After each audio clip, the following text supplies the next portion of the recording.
இப்போ இந்த சனி பயிற்சியை பற்றி எல்லாரும் சொல்கிறாங்க, இந்த மாதம்தான் சனி பயிற்சின்னு. கிடையாது. மதுரைக்கு மேற்க, மதுரைக்கு தெற்க, மதுரைக்கு கிழக்க, தென் தமிழகம்னு சொல்லியிருக்கிறாங்க. அங்கே மழையால் அழிவுகள் வரலாம். இனி வரக்கூடிய ஆண்டில் சூரியன் தான் ராஜாதிபதியாக இருக்கிறாரு, சந்திரன் மந்திரியாக இருக்கிறாரு. சந்திரன் யாரு? பார்வதி. சூரியன் யாரு? சிவன். விவசாயங்கள் பெருகும், நன்மதிப்பு பெறுவார்கள். ராஜாதிபதி யோகமா இருக்கிறாரு. ஆனால் 2019 கொரோனான்னு ஒரு நோயை நம்ம பார்த்து ரொம்ப வருத்தப்பட்டோம். அதுபோல சின்ன சின்ன பிணிகள் பீடைகள் வரலாம்.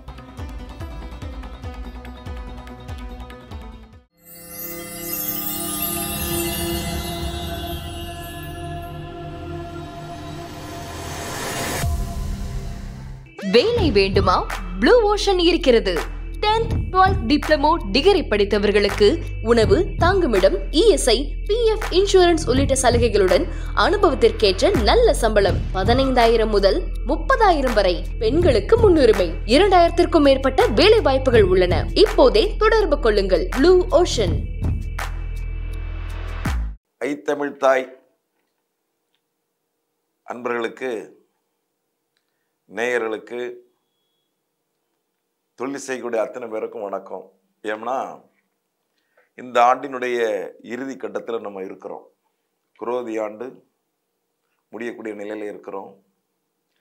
அடுத்து வரக்கூடிய ஆண்டு விசுவ ஆண்டுன்னு பேரு, விசுவ சுப ஆண்டுன்னு பேரு. இந்த ஆண்டுகளை கணிச்சது நம்ம இல்லை. 60 ஆண்டுகள் தமிழ் ஆண்டு. அதில் ஒவ்வொரு ஆண்டு பலனையும் பற்றி ஒன்று சொல்கிறாங்க. இந்த ஆண்டு வருகிற சித்திரை ஆண்டை புத்தாண்டாக தெரிவிக்கப்படுகிறது. அத்தனை பேருக்கும் மீண்டும் ஒரு முறை ஐத்தமிழ் தாய் அன்பர்களுக்கும் நேயர்களுக்கும் இனிய தமிழ் புத்தாண்டு நல்வாழ்வுகளை தெரிவித்துக் கொண்டு, வருட பலன்கள் சொல்லக்கூடிய வருட பலன்கள். இந்த குரோதி ஆண்டு நமக்கு நிறைய நன்மைகளும் செஞ்சிருக்கு, தீமைகளும் செஞ்சிருக்கு. படித்தவர்கள், பண்புள்ளவர்கள், பெரும்பெரும் மனிதர்களுக்கும் தேவையில்லாத மனக்கலக்கங்களையும் மனம் ஒழுக்கமற்ற தன்மையையும் கொடுத்து இந்த ஆண்டுடைய பலன்படி செஞ்சிருக்கு. அது எப்படி நீங்க கேட்கலாம், ஆண்டுக்கு பலன்படி எப்படி மனிதனுடைய குணம் மாறும் அப்படின்னு கேட்கலாம். ஆண்டு ஒவ்வொரு ஆண்டும் கடற்கரோடு 2 விதமா பிரிக்கிறாங்க. தட்சண்ய புண்ணிய காலம், உத்திராயண புண்ணிய காலம்னு பிரிக்கிறாங்க. தை மாசம் இருந்து ஆடி மாசம் வரைக்கும் ஒரு பொழுது, ஆடி மாசம் இருந்து தை மாசம் வரைக்கும் ஒரு பொழுது, பகல் இரவு பிரிக்கிறாங்க. அதனுடைய தன்மையை கொண்டு இந்த காலம் நகர்வது சொல்றாங்களே, ஒவ்வொரு காலமும் நகர்தல் சொல்றாங்க. அது நம்முடைய முன்னோர்கள் சித்தர்கள் என்ன சொல்றாங்கன்னா, பதம், வில்பதம், லிபிதம்னு சொல்றாங்க. கிரகங்களுடைய நடைமுறையை சொல்லும்போது சந்திரன் 2.5 நாள், சூரியன் 1 மாதம், குரு 1 வருடம், இப்படி அந்த திசையை சொல்றாங்க. அதனுடைய தன்மையை கொண்டே இந்த மண்ணுக்கு மலைகள், மனிதர்கள் வாழ்றதுக்கு உண்டான இயல்பான நிலைகள், கல்வி ஒழுக்கம் ஒவ்வொரு ஆண்டுலையும் சொல்றாங்க. அதன்படி பஞ்சாங்கம் அப்படிங்கிறதுக்கு இன்னொரு பொருள் இருக்கு. நாள், கிழமை, திதி, நட்சத்திரம், நேந்திரம், இந்த 5ஐயும் கொண்டு தான் பஞ்சாங்கம்னு சொல்லப்படுது. இந்த பஞ்சாங்கம் நமக்குள்ளேயே இருக்கு, அதையும் சொல்லணும். இறைவன் ஒரு பெரிய அனுகிரகத்தை நமக்கு கொடுத்துருக்கிறார். வலது கண் சூரியன், இடது கண் சந்திரன், நாசி ஜீவன், காது கேள்விகாரகன், ஞானம்னு பேரு, குரு மனோகாரகன், செவ்வாய் மனோகாரகன். இப்படி ஒவ்வொரு கிரகங்களும் ஒவ்வொரு பஞ்சபூதங்களுமே நமக்குள்ள இருக்கிறதா சொல்றாங்க. குரோதி ஆண்டினுடைய கடைசி மாதம் இப்போ மீன ராசியில் பகவான் உட்கார்ந்துருக்கிறார், சூரியன் உட்கார்ந்துருக்கிறார். அடுத்து மேசத்துக்கு போகும்போது புது ஆண்டு தொடங்குகிறது அப்படின்னு சொல்றாங்க. அதன் பொருட்டு இனி வரக்கூடிய காலங்கள் எவ்வாறு இருக்கும் அப்படிங்கிறத ஐத்தமிழ் தாய் அன்பர்களுக்கும் நேயர்களுக்கும் அகத்திய பெருமானுடைய சுவடியில் வந்த கணக்குப்படி நாங்கள் திருக்கணித முறைப்படியோ வாக்கிய முறைப்படியோ ஒரு பக்கம் இருந்தாலும் அகத்தியர் ஜீவநாடியில் என்ன சொல்லியிருக்கிறார் அப்படிங்கிறத சற்று விரிவாக உங்களுக்கு இந்த ஐத்தமிழ் தாய் சேனலின் மூலமாக தெரியப்படுத்திக் கொள்கிறேன். நான் வாழ்ந்த இடம் உங்களுக்கு தெரியும். நான் இருக்கிறது குற்றாலம், அகசியர் வாழ்ந்த மலை, பொதிகை மலை, புதுமலைன்னு பேர். எம்பெருமானுடைய தவச்சத்திரம் இருக்கு. 9 நவக்கிரகங்களும் அகசியர் பூஜித்த இடம் அங்கே இருக்கு. அதுலேயும் குறிப்பாக இப்போ இந்த சனி பயிற்சியை பற்றி எல்லாரும் சொல்கிறாங்க, இந்த மாதம்தான் சனி பயிற்சின்னு. கிடையாது. அடுத்த வருடம் 2026 மார்ச் மாதம் 6ஆம் தேதி, மாசி மாதம் 12ஆம் தேதி தான் சனி பயிற்சி வருது. இது சனி பயிற்சி கிடையாது. திருக்கணித பஞ்சாங்கப்படி வேற, வாக்கிய பஞ்சாங்கப்படி வேற. ஏற்கனவே நான் சொல்லியிருக்கிறேன். வாக்கியங்கிறது சித்தர்கள் சொன்ன வாக்குப்படி உள்ளது. சித்தர்களுடைய வாக்குப்படி தான் தெய்வங்களே நடந்துக்கிட்டு இருக்கு. தெய்வங்கள் அதன் வாக்குப்படி நடக்கலை. சித்தர்கள் வந்து தெய்வத்தை ஆளக்கூடிய தன்மையுடையவர்கள். சித்தர்கள், மகான்கள், யோகிகள்னு சொல்கிறோம் இல்லையா. இந்த பிரபஞ்சமே பார்த்தீங்கன்னா முதல் மூடி 7 லேயர் இருக்கு, 7 சக்தி இருக்கு. அதில் முதல் ஆதி சிவன், 2வது ஆதி சக்தி, அப்புறம் ஆதி பிரம்மன். எல்லாமே ஆதியில் இருக்காங்க. ஆதி பிரம்மன், ஆதி விஷ்ணு, முதலில் தோன்றியவர்களுக்கு ஆதின்னு பேர். அதுதான் ஆதியும் அந்தமும் இல்லாத அடுப்பெரும் ஜோதியானு இரண்டு சொல்கிறாங்க. அப்புறம் அதுக்கு அடுத்தால சித்தர்கள், அப்புறம் யோகிகள், அப்புறம் தவ யோகிகள், அப்புறம் பூத பிரேதங்கள். இப்படி 7 மூடி தான் இந்த உலகத்தை காப்பாற்றிக்கிட்டு இருக்கு. அது மாதிரி பூலோகத்தை பார்த்தீங்கன்னா அதல சுதல பாதாளம்னு சொல்லக்கூடிய 7 உலகம் இருக்குது. இது போல் 7 உலகம் கீழே இருக்குது. 7 லேயர், 7 கவசம்னு சொல்லக்கூடிய 7 சக்தி இந்த உலகத்தில் இருக்குது. இதுதான் ஒரு பூமி உருண்டை, ஒரு பந்து, ஒரு கோள். இந்த கோள், இந்த உலகம் நகர்கள் வருவது நான் சொன்னோம்ல, ஒரு சூரியனுடைய 1000 கதிர்வீச்சு இருக்குது. சூரிய கதிர்வீச்சில் முதல் கதிர்வீச்சு விழக்கூடிய இடம் குமரி கண்டம்னு சொல்லக்கூடிய லெமோரியா கண்டத்தில் தான் உள்ளது. லெமோரியா கண்டத்தில் அதில் குறிப்பாக உதயத்தூர் ஒரு ஊர் இருக்குது. இது எங்கே இருக்குன்னு கேட்டிங்கன்னா, விஜயாபதினு ஒரு ஊர் இருக்குது. விஜயாபதி, கூடாங்குளம் பக்கத்தில் விஜயாபதினு ஒரு ஊர் இருக்குது. அந்த விஜயாபதி பக்கத்தில் உதயத்தூர், நம்முடைய பாரத கண்டத்தில் முதல்ல சூரியனுடைய ஒளிக்கீற்று படக்கூடிய இடம் அதான் உதயத்தூர்னு பேர். அங்கே ஒரு லிங்கம் இருக்குது, சிவலிங்கம். ஆதியில் உள்ள லிங்கம்னு சொல்கிறாங்க. அந்த லிங்கம் சூரிய லிங்கம்னு சொல்லப்படுது. அது நீங்களாக 5 பதி அங்கே இருக்குது. முட்டபதி, தாமிரபதி, வைகுண்டபதி, துவாரகபதி, சாமிப்பதி. இந்த 5 பதி என்னன்னு கேட்டிங்கன்னா 5 லிங்கங்கள் வச்சுருக்குறாங்க. அகத்தியால் உருவாக்கப்பட்ட தமிழ் கண்டம்னு சொல்லக்கூடிய லெமோரியா கண்டத்தில் கடலால் இந்த நாடு அழிஞ்சிடப்படாதுன்னு 5 சிவலிங்கத்தை அங்கே பிரதிஷ்டை பண்ணி சத்தியம் வாங்கியிருக்காங்க, இந்த கடல் இந்த எல்கையை விட்டு தாண்டக்கூடாது அப்படின்னு.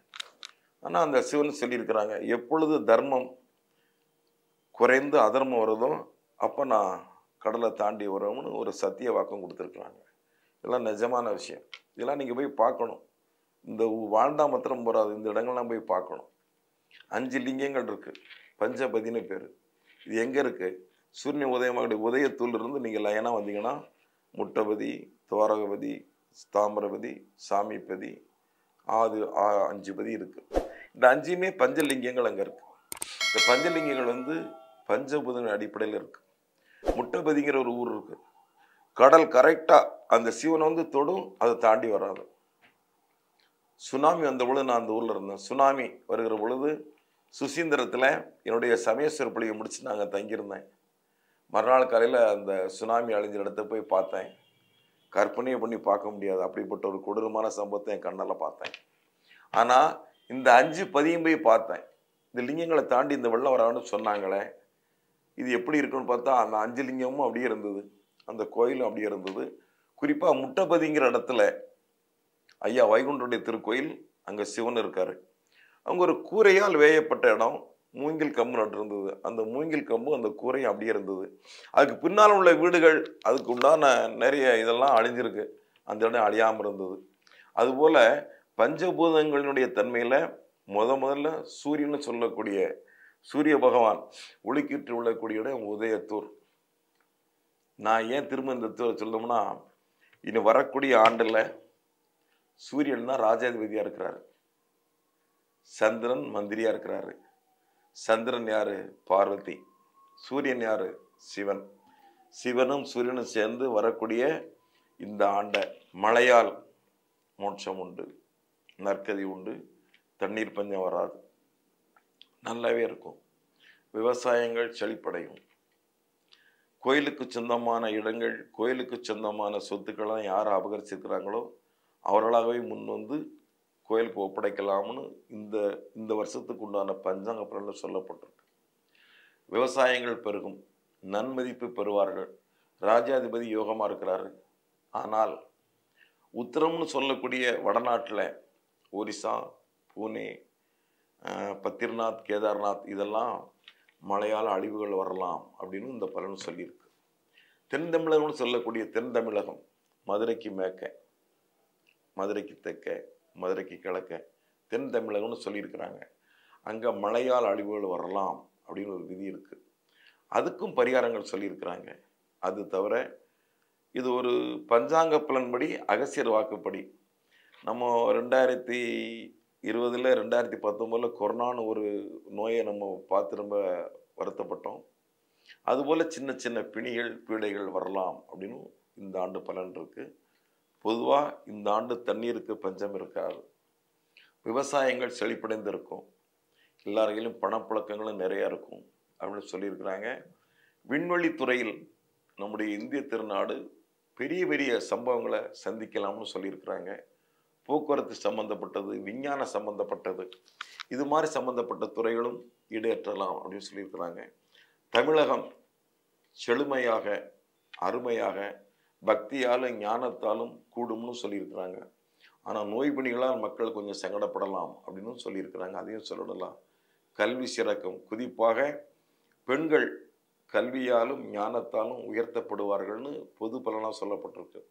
பெண்களுடைய ஆதிக்கம் இன்னும் கொஞ்சம் மேலே வரலாம் அப்படின்னு சொல்லப்பட்டிருக்கு. ஏன்னா மந்திரி சந்திரனாக இருக்கிறனால பார்வதி தான் மந்திரியாக இருக்கிறாங்க, ராஜா சூரியனாக இருக்கிறாங்க. அதனால் பெண்களுக்கு சம்மந்தப்பட்ட கல்வி, பெண்கள் சம்மந்தப்பட்ட துறைகளும் கொஞ்சம் மேலே வரலான்னு இந்த நாட்டுடைய பொது பலன் சொல்லப்பட்டிருக்கு. அது நீங்களாக இந்த கிரகங்களை கொண்டிருக்கக்கூடிய எதிர்மறையான சக்திகள் இருக்கும் இல்லையா, அதாவது மழையால் அழிவுன்னு சொல்லியிருக்கிறோம், நோயால் அழிவுன்னு சொல்லியிருக்கிறோம், கால்நடைகளுக்கு அழிவுன்னு சொல்லியிருக்கிறாங்க.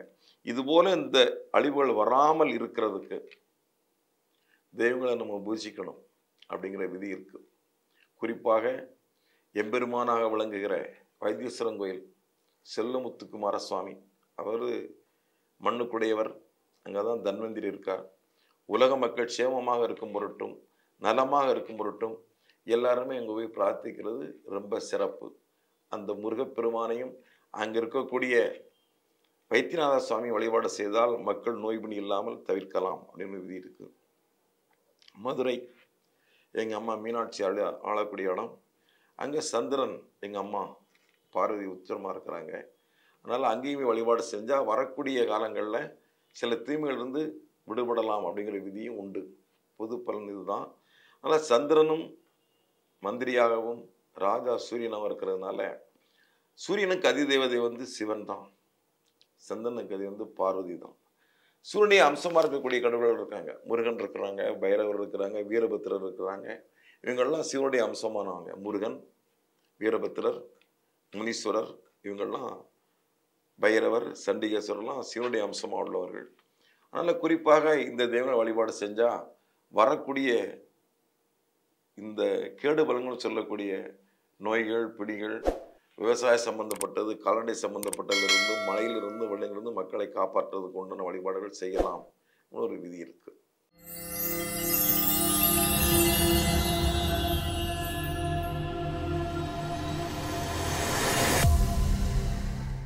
வேலை வேண்டுமா? உடனே ப்ளூ ஓஷனை அணுகுங்கள். 10th 12th டிப்ளமா டிகிரி என அனைவருக்குமான நல்ல வேலை, உணவு, தங்குமிடம், இஎஸ்ஐ, பிஎஃப், இன்சூரன்ஸ் உள்ளிட்ட சலுகைகளுடன் அனுபவத்திற்கேற்ற நல்ல சம்பளம் 15,000 ரூபாய் முதல் 30,000 வரை பெறலாம். பெண்களுக்கு முன்னுரிமை அளிக்கப்படும். 2,000க்கும் மேற்பட்ட வேலை வாய்ப்புகள் உள்ளன. இப்போதே தொடர்பு கொள்ளுங்கள்.